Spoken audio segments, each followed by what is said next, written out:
Bonjour, je m'appelle Jérôme Ravenet et je vous partage sur ce fil de podcast la synthèse de cours donnés dans différents instituts depuis 2004 autour des théories et des pratiques médicales issues des traditions anciennes d'Orient et d'Occident. Bienvenue sur Énergie Tradition Santé à tous ceux qui nous écoutent avec discernement.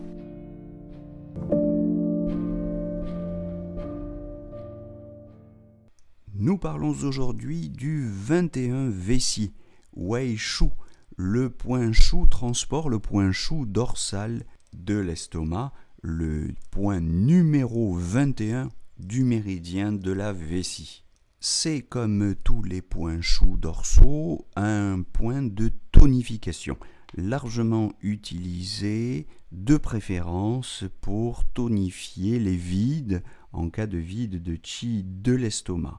Mais c'est un point qu'on va aussi accessoirement pouvoir utiliser pour disperser les stagnations d'aliments et disperser le froid aussi sur l'estomac avec des moksas, froid vide ou froid plénitude. Donc c'est un grand point de l'estomac, c'est un grand point des troubles digestifs.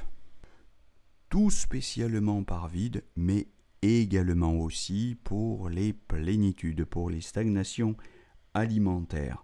Voilà comment on peut le définir. Donc, en tonification, il tonifie le qi de l'estomac. Si on rajoute un moksa, il va réchauffer le yang de l'estomac.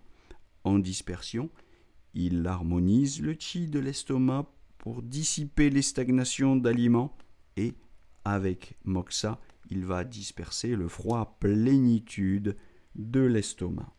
Lorsqu'on a compris ça, on a tout compris.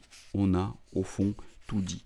Alors après, on peut évidemment, et on doit combiner ce point avec d'autres qui vont accentuer ces effets thérapeutiques. Par exemple, pour les stagnations d'aliments, il est bien entendu que le 12 Zhenmai, le point mou de l'estomac, le point mou MU, le point collecteur de l'estomac, est une association très efficace, l'association classique Shu-Mu, 21 Wei-Qi, 12 Zhenmai. L'association classique pour les vides, c'est l'association du 21 Wei-Qi avec le 36 estomac, le 36 estomac qui est le point MER, M-E-R, du méridien de l'estomac. Et je vous renvoie bien sûr dans cette série de podcasts à celui qui a été consacré au 36 estomac. Insistons sur la comparaison avec le 12 Zhenmai, le point mou donc de l'estomac. Le 21 Wei-Qi est supérieur pour les vides. Le 12 Zhenmai est supérieur pour les plénitudes. Donc le 21 Wei-Qi est plutôt un point de tonification. Le 12 Zhenmai est plutôt un point de dispersion qu'on utilisera spécialement pour les plénitudes liées aux stagnations alimentaires. Le 12 Zhenmai sera supérieur pour le froid, quoique pour le traitement du froid avec le moksa, le 21 Wei-Qi soit tout de même un point très efficace. Le 21 Wei-Qi permet de traiter le ben, la racine, de renforcer, consolider, régulariser l'organe.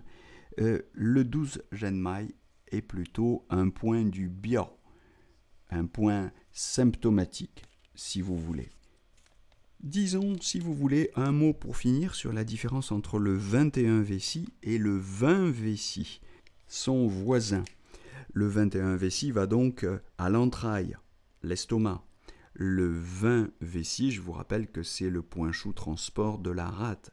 Il va à l'organe. Le 21 Wei-Qi fait plutôt descendre. Le 20 Wei-Qi fait plutôt monter. Le 21 Wei-Qi abaisse le trouble. Le 20 Wei-Qi élève le clair. Rappelons que l'estomac déteste la sécheresse. La rate déteste l'humidité. Le 21 Vécy va permettre de traiter les troubles digestifs de l'épigastre. Le 20 Vécy concerne plutôt les troubles digestifs de l'hypogastre. En ce qui concerne les déséquilibres du qi, le 21 Vécy est très intéressant pour les inversions du qi. Par exemple, les hoquets, éructations.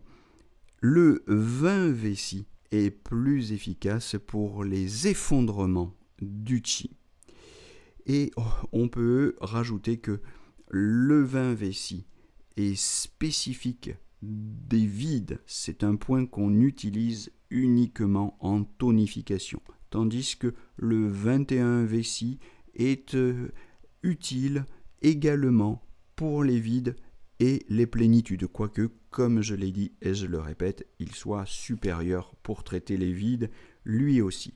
Donc voilà, en résumé, Wei Shu, ce 21 Vécy, ce point Shu transport de l'estomac, renforce l'estomac en cas de vide, il disperse l'estomac en cas de plénitude, il traite les désordres dus à un vide de l'estomac, que ce soit un vide de qi, vide de yang, vide de yin, et il traite les désordres dus à une plénitude de l'estomac, feu, mucosité, humidité, froid, stagnation d'aliments, quoique pour ces différents problèmes, d'autres points soient bien plus efficaces que lui. Je pense aux 44 estomacs par exemple pour traiter le feu, je pense aux 40 estomacs pour éliminer l'humidité et les mucosités, de même que le 9 rat, etc. Il y a des points beaucoup plus efficaces que lui pour traiter les plénitudes de l'estomac. Et on aura noté, je le redis une dernière fois, que c'est tout de même essentiellement un point de tonification. Un point qui sert à traiter les syndromes de vide. Voilà, c'est tout pour aujourd'hui. Je vous donne rendez-vous très bientôt pour la suite de ces monographies des points d'acupuncture de la médecine traditionnelle chinoise. Et je vous souhaite en attendant une belle journée à tous.